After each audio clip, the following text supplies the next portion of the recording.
I'm Dr. Michelle Neidleman Kennedy. I prefer just to go by Dr. Michelle or Michelle. I have a really long last name. And I'm going to be discussing what is habituation and how can I get there? Because it's one of the most common questions that I'm asked day in, day out when I'm working with individuals who have tinnitus. And I feel like it's a term that many individuals don't even encounter until they're starting to deal with tinnitus. So today we're going to go over what is habituation, how can it be achieved, and how can it be maintained? So here are a few definitions, and I feel like the definitions are really an important part of understanding what habituation is, because it isn't a term that only refers to tinnitus. It's a term that refers to many things that we experience day in, day out. So the Oxford Dictionary defines habituation as the diminishing of physiological or emotional response to a frequently repeated stimulus. Merriam-Webster's dictionary says it's a decrease in responsiveness upon repeated exposure to a stimulus. The Cambridge Dictionary, the process of people or animals becoming used to something so that they no longer find it unpleasant or think it is a threat. When we look at it from a more psychological standpoint, the American Psychological Association defines habituation as, in general, the process of growing accustomed to a situation or stimulus, and the diminished effectiveness of a stimulus in eliciting a response following repeated exposure to the stimulus. So you should already be able to see how it can be linked directly to tinnitus, seeing as tinnitus is something that an individual is repeatedly experiencing and being exposed to. And naturally, the goal is that you stop reacting to it, stop noticing it, get accustomed to it so that it no longer is something that's grabbing your attention and focus. So that's why I feel like everybody's striving for some form of habituation when they're dealing with tinnitus. But it's important to know a little bit more about habituation. So habituation is something that we as humans are able to do, and we begin to habituate to various stimuli as soon as we're born. It's an innate skill and innate ability that we have. We habituate to things based off of our five senses. So things that we taste, smell, hear, see, or feel, we habituate, we get used to them. We get used to the type of food that we grow up with, depending on what cuisines we're most exposed to, the spices, the salt, the pepper. We get used to the smells of our home environment. We continue to habituate to things throughout our entire lives, and we do so on a regular basis, even without our own awareness or knowledge. And we continue to habituate to things that we're experiencing, not only within our own bodies, but also things that we're experiencing from our environments that we usually find ourselves in. Newborns initially cry a lot. They're being exposed to so many different types of feelings, temperature changes, light, sounds. Now it's the first time that they're actually feeling sense of hunger and thirst, because when they're in utero, all of these things are taken care of and they're in a much more controlled environment. So naturally, a newborn cries, but there's a lot more to their crying, and it's about learning to habituate to this new environment that they are finding themselves in. But as you can see, within a few days, they get used to wearing diapers, wearing clothes. In the case of Adeline, wearing hair bows. It's, again, something that we're innately capable of doing. Here's another example. Depending on where you live, where you grew up, where you find yourself, seeing one of these animals outside your window, hanging out on a tree, could elicit completely different responses from you. For me, seeing a squirrel outside doesn't really strike any interest in me. I'm so used to seeing squirrels running around that I wouldn't even think twice. I don't even know if I would really notice a squirrel in the tree. But, when I've traveled to places that had monkeys just hanging around, I can guarantee that I was super excited and interested in seeing what all the monkeys were doing in the trees, where they were going. I was also curious, interested.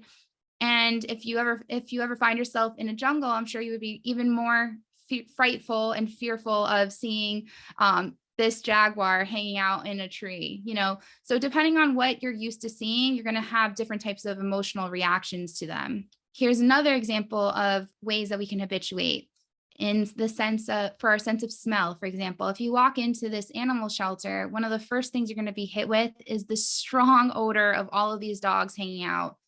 But within a few minutes of looking at who to adopt, or if you're volunteering there, you're going to find that you're not as aware of how stinky the animal shelter really is. You've grown used to it. But If you come back another day, again, you might experience that same hit of, wow, this is not the best smelling place. And once again, within a few minutes, you'll find that you're barely noticing the odor anymore. Much the same way, even good smells of like our laundry, the detergent that we use, or the perfumes that we wear, the shampoo that we use.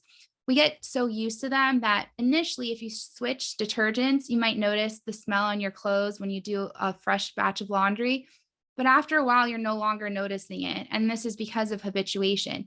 It's not to say that your brain isn't receiving that information, but it's gotten so used to it that it no longer feels the need to highlight it and remind you of it. Here's another example with sounds. There's so many times where we'll be driving in a car and we barely notice the sound of our own car engine, the radio playing, the road noise.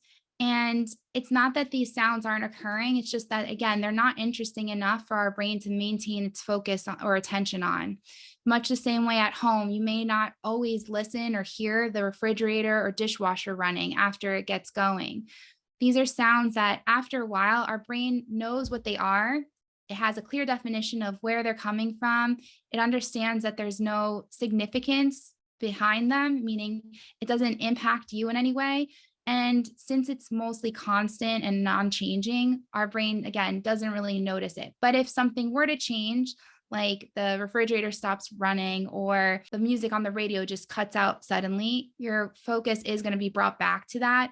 But when it is constant and playing and there in the background, our brain just does this amazing job of filtering it out. But once again, it's still hearing, it's still listening. It just doesn't feel the need to attend or bring your focus and your conscious attention to it. This is a short interruption from today's video to announce the Tinnitus Quiz. Are you frustrated by your tinnitus? Does it affect your ability to concentrate or fall asleep? If you're ready to find lasting relief from tinnitus, visit tinnitusquiz.com to get personalized solutions and treatment techniques to help you manage your symptoms today. So with habituation, there are things that we automatically and unconsciously habituate to, but there are other times that there are sounds, smells, sights that are more difficult for us to habituate to, and it can almost seem that we're unable to ignore or get used to them. And this is due to our physiological and emotional response to whatever the thing is. So in our case, it's tinnitus. The sound of tinnitus is eliciting some form of physiological or emotional response that makes it more difficult for you to ignore and not pay attention to. The more we react to something, the less likely we're going to be able to ignore it. And if we perceive something to a greater extent, it's usually because it matters to us. So we can't habituate to something that we perceive to be a threat or a problem. And you have to remember that this is something that our brains are programmed to do. It's really a part of why we survive. It's our safety and survival purposes that our brain uses to make sure that we're not going to accidentally forget something that could be harmful to our life.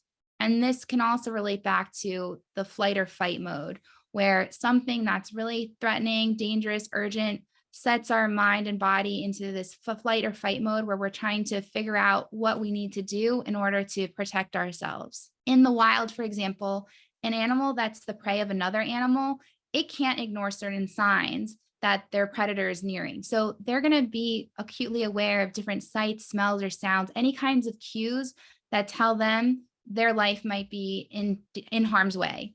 And that's part of why they're not going to be able to habituate to certain things.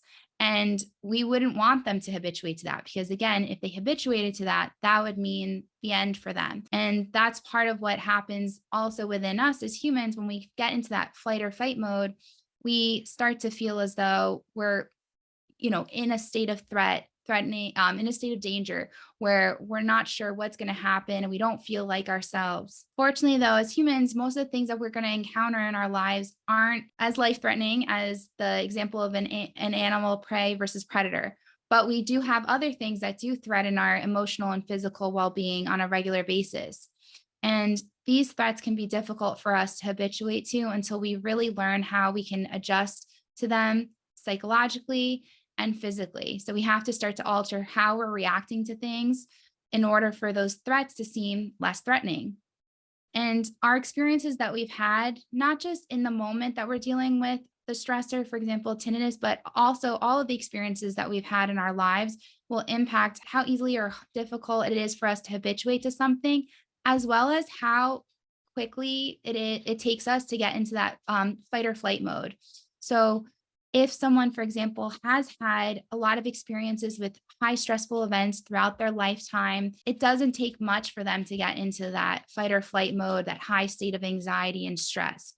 Another individual who maybe has had less of those episodes throughout their life, it will take them a lot longer to get into that extremely stressed state because they haven't had so many experiences. Again, based off of like the experiences that we've had and how they relate to our ability to habituate to things, someone who's grown up with dogs all their life, they're usually not afraid of dogs, no matter the size, the type, the breed. But an individual who hasn't grown up with dogs, if they, and for example, they may have gotten bit by a dog at one point in their life, they're going to be very much aware of the presence of any dogs in their vicinity. So if they hear a dog barking, or they hear a collar jingling, or they hear that sound like that dog's just like stood up on a metal fence, they're going to notice that because their experiences have not been positive ones, and they've been viewed as threats or dangerous situations. And for that reason, they're not going to be able to habituate or ignore any of those signs. But someone who has had more positive and neutral experiences with the same thing could be walking down the same street and not notice any of the dogs barking in all the different neighbors' yards. So in general, anything that we continue to react to positively or negatively will be harder for us to ignore, harder for us to habituate to, harder for us to get used to. And in much the same way, things that we are interested in or curious about will also maintain our focus. So it doesn't always have to be like one extreme or the other. If we're interested in something, we're going to notice it more. So if, for example, you're into bird watching and you're walking in the park, you're going to notice more of the birds chirping than someone else who may not really be interested at all in whatever birds are in the area. They're not even going to notice. They could literally leave the park and be asked, did you hear any of those birds? And they would say, no, I didn't notice it, but it's because they had no interest in it. So our interest factor, our reaction, whether something's positive or negative, determines how much of our brain's attention and focus will be maintained on that type of that stimulus. And the key to habituation is that we really need to get to a place of complete indifference. But one of the first steps to get there is that we have to actually start to accept the presence of that stimulus. And that's one of the things that I've seen be one of the most difficult things for a lot of the patients that I've worked with, is learning that in order to habituate, we do have to allow tinnitus into our life, meaning we have to accept that it's part of our life in order to finally get to a place where it no longer means something to us. So here we have like the sound of a doorbell. So let me just play it. And the sound of a doorbell can take on so many meanings for an individual. It could be an indication of something good that's going to happen. So the individual is feeling happy, excited, maybe their friend or family members coming over, or something that they ordered a few weeks ago is finally here. But it could also elicit fear, anger. It might be a stranger, you're not sure who's at the door. It could be an intruder, could even be a salesperson coming to ask you if you want new windows or siding during dinner time, or something even worse. Maybe it's bad news, someone letting you know that your pet was just hit by a car, or someone's house is on fire down the street. So depending on the experiences that you've had when the doorbell's been rung will determine what feelings you have the next time the doorbell rings. And the context as well determines how you're going to react to certain sounds. So for example, hearing a doorbell during the day may not elicit many negative feelings or thoughts, but if you hear the doorbell ringing in the middle of the night, that maybe is more concerning and elicits a completely different response from your body. One of the key things to remember with habituation is that it doesn't mean that the stimulus has to completely go away. It doesn't have to disappear. But the impact that it has on you, your overall awareness of it, and your overall perception of the stimulus has to be reduced as compared to what it was. And our brains are meant to focus on things of our choosing. So if you choose to focus on something, you will and should be able to. It's more of an issue if you're trying to focus on something, for example, your tinnitus, and you can't hear it. So sometimes when individuals habituate to tinnitus, they worry that if they still are able to hear it, that means that they haven't fully habituated. But again, that's not the case, because if you're trying to remember or think about tinnitus, it's normal that your brain is going to be able to bring it forward again. And the only thing to remember is that you don't want the stimulus, you don't want tinnitus to fully captivate you for long.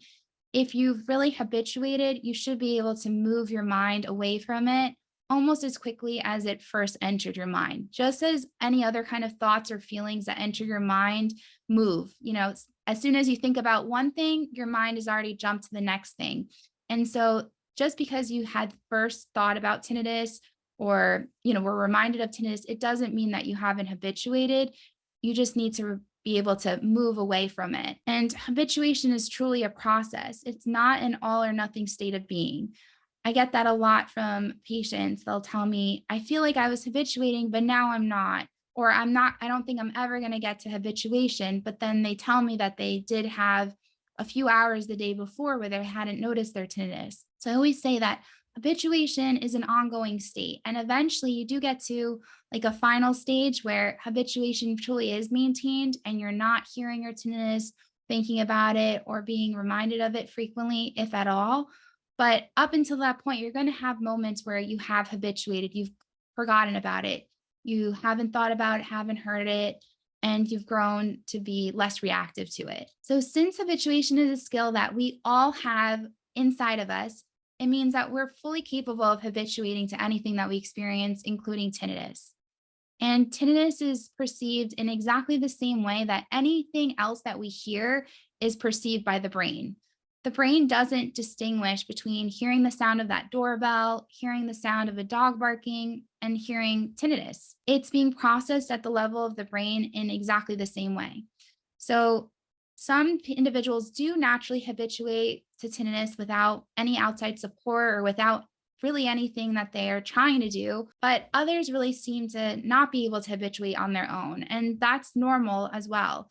It doesn't mean that if you haven't been able to naturally habituate on your own, that you're not going to be able to with some additional tools and support and education. There are some factors that make habituation more difficult. We know that these certain things make habituation harder for individuals.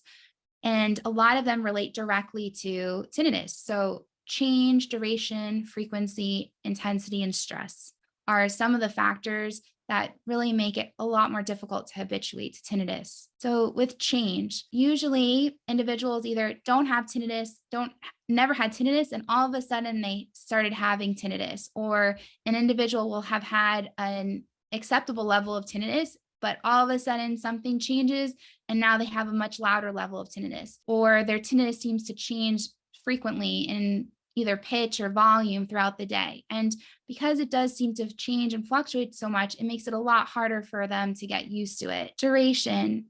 So tinnitus for some individuals is more constant throughout the day, and for others, it seems to pop up at different points of their day. So how long it lasts can make it either harder or easier for someone to habituate. And it really depends on the person, because for some people, having something be more steady and consistent is a little bit easier for them to get used to. But the randomness of when tinnitus is going to arise throughout their day can make it a little bit harder for them to accept. The frequency. So, in terms of how often you hear it, in general, the more often you hear something, the less likely you are to notice it. So, if someone starts hammering on a wall next to you, as soon as they start hammering, you'll notice it. But if they're hammering for like an hour, after a while, you're not really hearing it as much. But our reactions are what cause us to experience the opposite, where if we really hate or dislike something, we're going to continue to notice it, even if it is very frequent that we're experiencing it. Intensity. So for many, having very loud tinnitus can be a lot harder to habituate to than, let's say, having softer tinnitus. But again, like the overall volume of one's tinnitus varies greatly in terms of how it affects an individual. So some individuals might be able to tolerate really loud tinnitus if it only lasts a few seconds a day, but they really couldn't handle quiet tinnitus if it lasted their entire day. And then one of the big barriers to habituation is the overall stress and anxiety that we're under. And we know that stress and anxiety activates our autonomic nervous system, more specifically, our sympathetic nervous system and our limbic system. And our sympathetic nervous system is the part of our nervous system that helps to control our heart rate and blood pressure. So when we're in very stressful situations, our heart rate and blood pressure rises. Our limbic system is the part of our brain that helps to control our emotional and behavioral responses.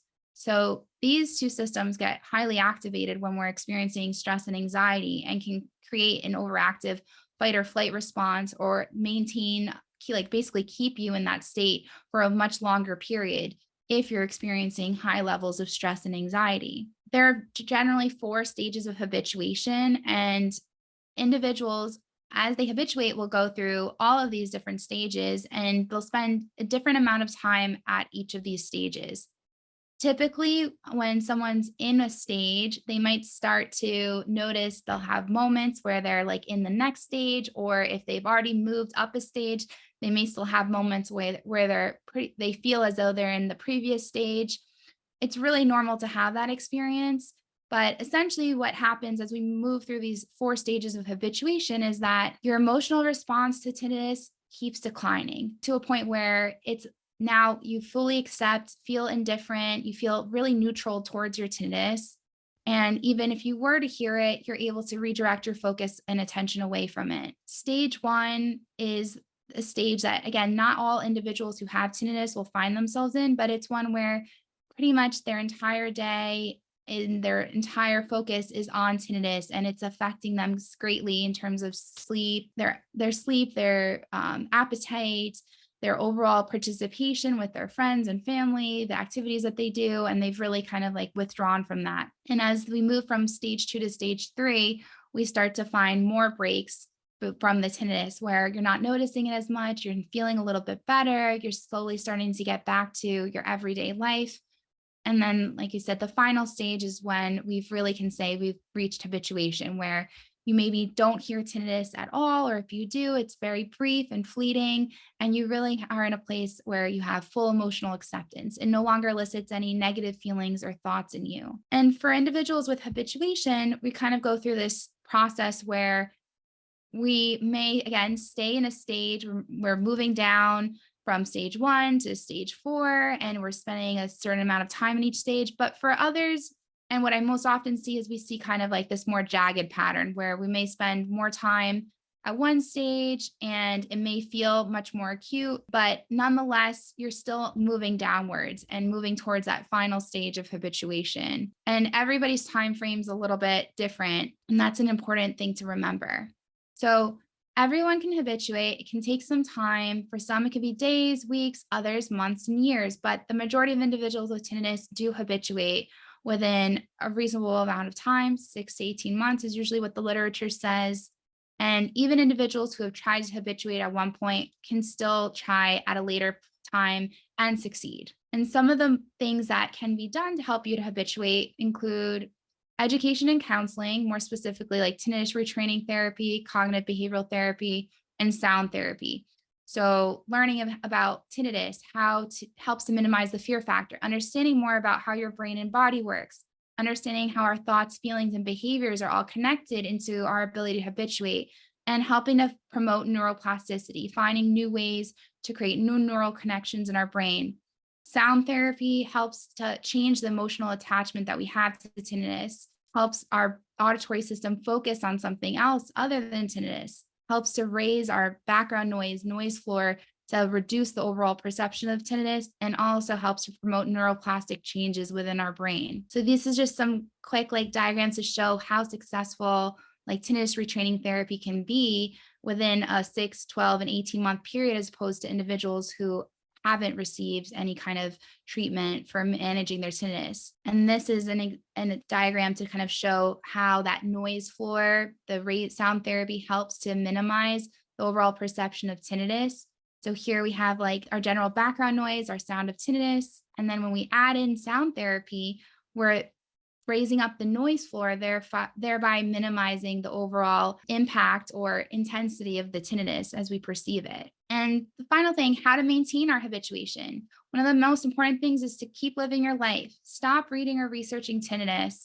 Continue to practice healthy habits like meditation, relaxation, mindfulness, exercise, eating healthy. It's really important to stay on top of your physical and mental health, maintain and cultivate social relationships. That's one of the most important factors we see in people living happy and healthy lives. And continue with sound therapy and cognitive behavioral techniques for 3 months or more, even after you start to feel like you really have reached that point of habituation.